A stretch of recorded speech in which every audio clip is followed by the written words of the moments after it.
2020년 2월 3일 구글, 정확히는 구글의 모기업 알파벳이 2019년 4분기 실적을 발표했습니다. 구글의 실적 비중이 알파벳의 99%를 넘으니 구글 실적 발표라고 봐도 무방하겠지요. 알파벳 분기 실적은 461억 달러, 우리 돈으로 약 55조 원에 달했고 영업이익은 93억 달러, 우리 돈으로 약 11조 원에 달하며 역대 최대 실적을 기록했습니다. 그리고 이번 실적 발표에 처음으로 유튜브와 클라우드 컴퓨팅 서비스 실적을 공개했습니다. 구글은 그동안 핵심 사업인 광고 매출만 공개하고 나머지는 기타로 분류해 실적을 공개하지 않았는데요. 이번에는 검색 광고, 유튜브 광고, 클라우드 컴퓨팅 서비스, 그리고 기타 이렇게 매출 항목을 세분화해 발표했습니다. 유튜브와 클라우드 서비스가 구글 전체 매출에서 차지하는 비중은 둘이 합쳐 16% 정도로 크지 않지만 성장률은 놀라웠습니다.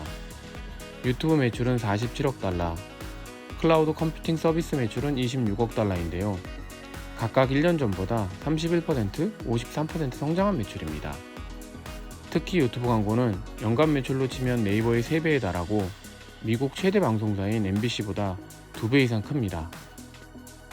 구글의 CFO, 즉 최고 재무 책임자인 루스 포랏은 주주들에게 구글의 미래에 대한 비전을 제시하고자 유튜브, 클라우드 컴퓨팅 서비스와 같은 신사업 매출을 처음으로 공개했다고 밝혔습니다.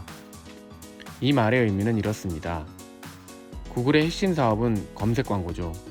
여러분이 구글 검색을 이용할 때 나오는 광고인데요. 이 검색 광고 시장은 아마존, 페이스북 등이 본격적으로 뛰어들면서 점점 경쟁이 치열해지고 있습니다.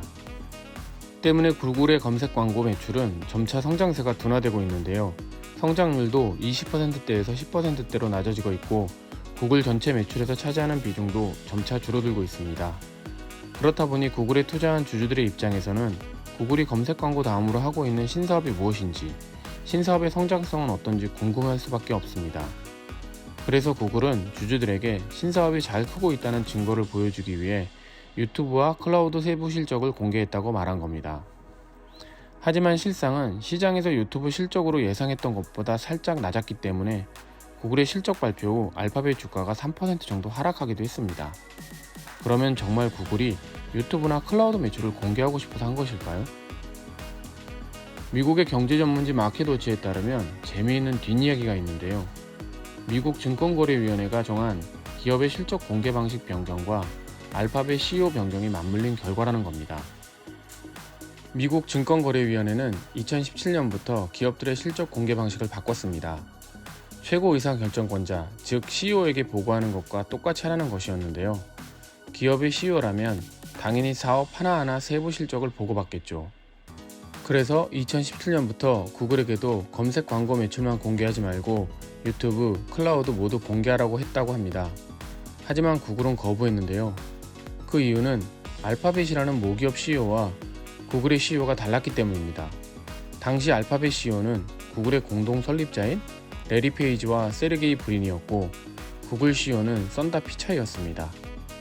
구글은 구글의 세부 실적을 구글 CEO인 썬다 피차이에게만 보고한다고 밝혀 세부 실적 공개를 피해갔던 겁니다. 그런데 여기에 변화가 생깁니다. 2019년 12월 레리 페이지와 세르게이 브린이 알파벳 CEO에서 물러나면서 구글의 CEO인 썬다 피차이가 알파벳 CEO까지 겸하게 되었는데요. 이렇게 되자 구글은 세부 실적을 공개하지 않을 수가 없게 되었습니다. 썬다 피차이에게는 원래 세부 실적까지 공개한다고 말했었고 이제 그가 구글의 최고 의사결정권자인 모기업의 CEO까지 겸직하게 되었으니까요. 세부 실적 공개를 거부할 명분이 없어진 거죠. 이렇게 된 김에 CFO는 마치 원래부터 공개할 뜻이 있었던 것처럼 이야기하기로 한 것 같습니다. 그나마 다행인 것은 시장의 기대에는 살짝 못 미쳤지만 유튜브와 클라우드의 성장률이 매우 높았다는 건데요. 유튜브는 광고 매출 외에도 유튜브 프리미엄이라는 유료 구독 서비스 가입자의 증가로 매출도 빠르게 증가하고 있어 고무적입니다. 구글의 사업 구조에 변화가 올 정도로 신사업들이 커질지 앞으로 주목해보면 좋을 것 같습니다. 감사합니다. 도움이 되셨다면 구독과 좋아요를 부탁드립니다.